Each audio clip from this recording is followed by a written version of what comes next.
Peut-être tu as déjà vécu ce sentiment. Tu pries, tu lis ta Bible, tu marches avec Dieu, mais tu te sens seul, le cœur fatigué, le poids de tout porter seul. Et parfois, tu te demandes, est-ce que je peux vraiment marcher avec Dieu tout seul? Je veux te dire quelque chose d'important. Ce sentiment n'est pas un hasard. C'est le piège le plus subtil de l'ennemi, ce que j'appelle la foi solo. On nous fait croire que notre relation personnelle avec Dieu suffit. Mais Dieu nous a créés pour la communauté. Imagine un rameur seul sur un lac. Il rame, il s'épuise, il avance lentement. Maintenant, imagine un équipage entier, uni, synchronisé. La barque file à toute vitesse. Voilà la différence entre la foi solitaire et la foi communautaire. Bonjour bien-aimés dans le Seigneur, je suis Williams Monga, serviteur de Dieu et du Seigneur Jésus-Christ. Si tu es nouveau sur cette chaîne, prends un moment pour t'abonner et active ta cloche de notification afin de ne manquer aucune de nos prochaines vidéos. Chaque semaine, nous postons un enseignement afin de bénir et d'édifier le corps du Christ. Aujourd'hui, on va voir ensemble pourquoi l'Église est irremplaçable. Pourquoi elle n'est pas juste un lieu, ni un rituel, mais le corps vivant de Christ, où ta vie spirituelle prend toute sa puissance. Commençons par comprendre le piège de la foi solitaire. La parole nous dit dans 1 Corinthiens chapitre 12, le verset 27, « Vous êtes le corps de Christ, et chacun de vous en est une partie. » Dans Hébreux chapitre 10, le verset 24 à 25, il dit « Veillons les uns sur les autres, pour nous inciter à l'amour et aux bonnes œuvres. N'abandonnons pas notre assemblée, comme c'est la coutume de quelques-uns, mais exhortons-nous mutuellement. » Bien-aimés dans le Seigneur, Dieu est clair. Nous ne sommes pas faits pour vivre seuls. La foi solitaire finit toujours par nous épuiser. C'est comme une main coupée du bras. Elle bouge peut-être un moment, mais elle finit par mourir. Et tu sais, beaucoup pensent que marcher seul avec Dieu, c'est un signe de maturité. Mais en réalité, c'est souvent un signe de fatigue spirituelle.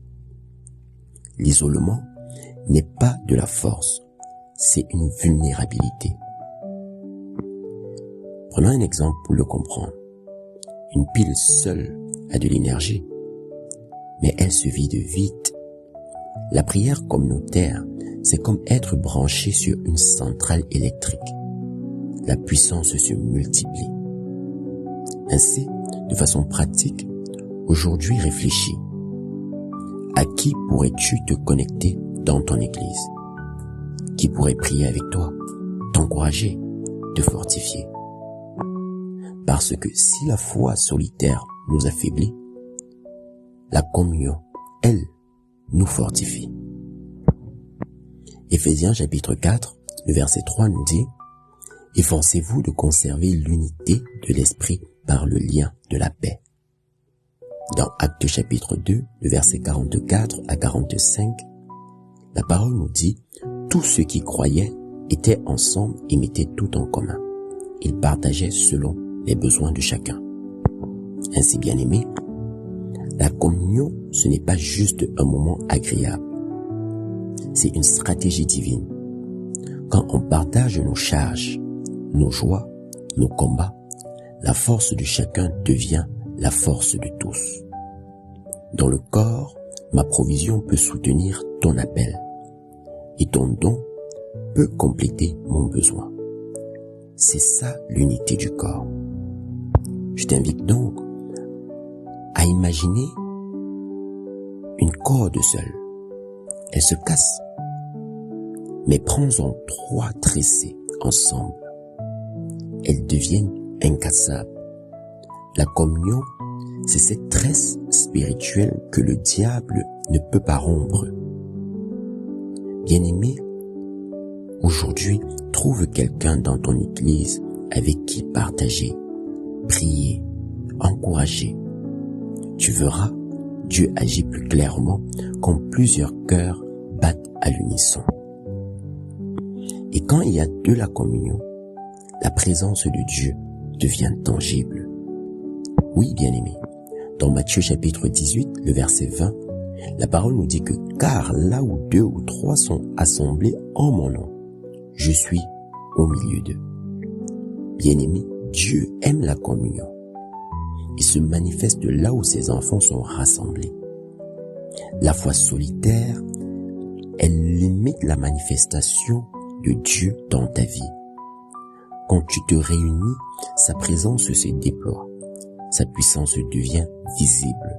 Ses réponses deviennent audibles. Imagine, pour le comprendre, un feu de camp. Une braise seule s'éteint vite.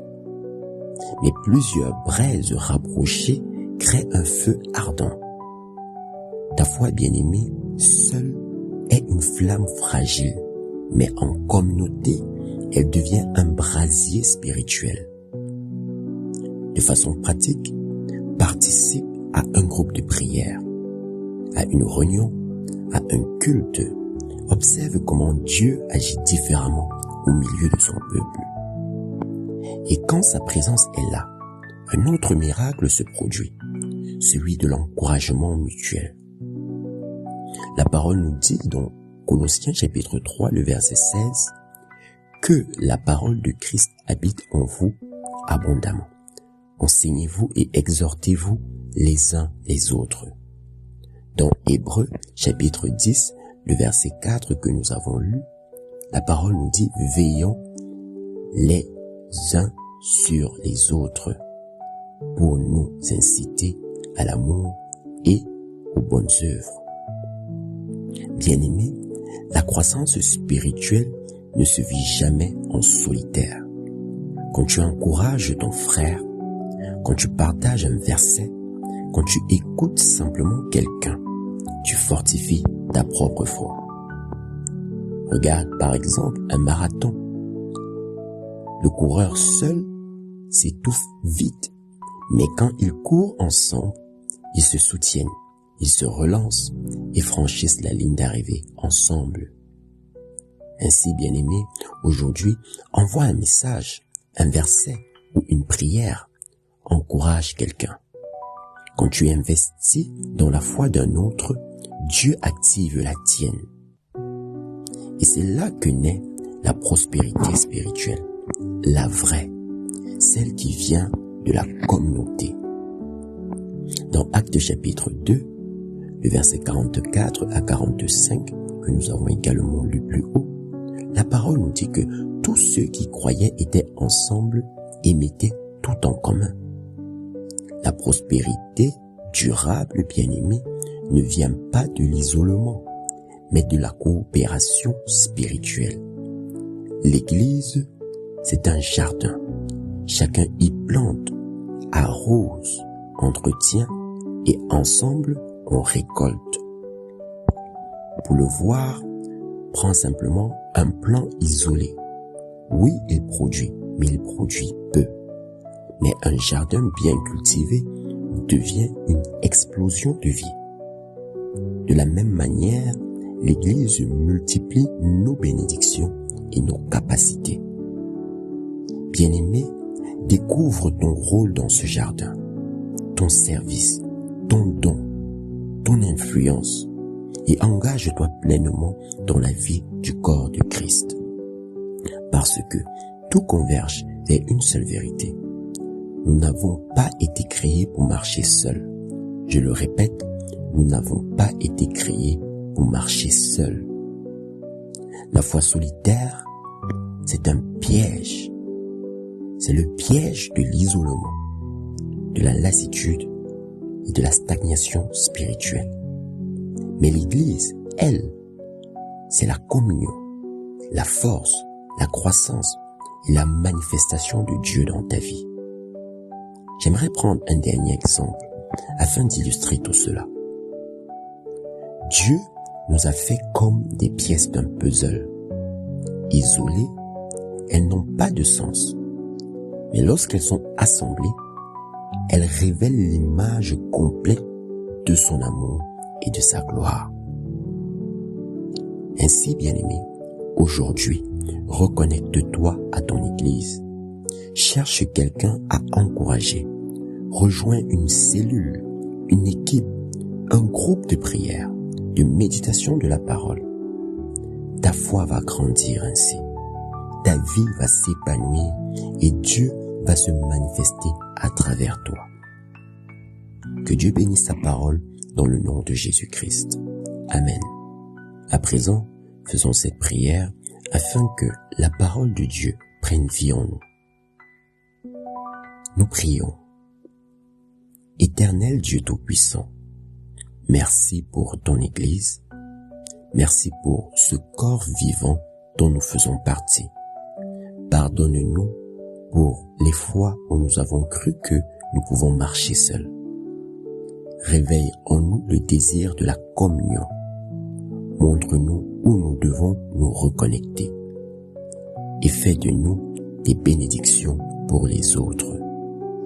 Accorde-nous également le discernement pour savoir ce qui est de toi et ce qui n'est pas de toi. Car tu déclares dans ta parole que ce n'est pas tous ceux qui te disent « Seigneur, Seigneur » qui entreront dans le royaume des cieux.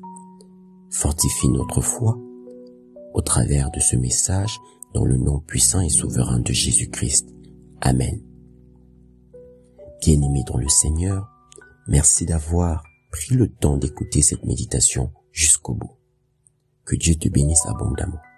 Si ce message t'a également béni, je t'invite à t'abonner si ce n'est pas encore fait, à mettre un j'aime afin que ce message soit davantage divulgué, mais aussi à le partager à un proche afin qu'il soit également béni. Ensemble, partageons l'évangile du Christ afin qu'il se propage jusqu'aux extrémités de la terre. Que Dieu te bénisse dans le nom de Jésus-Christ. Amen.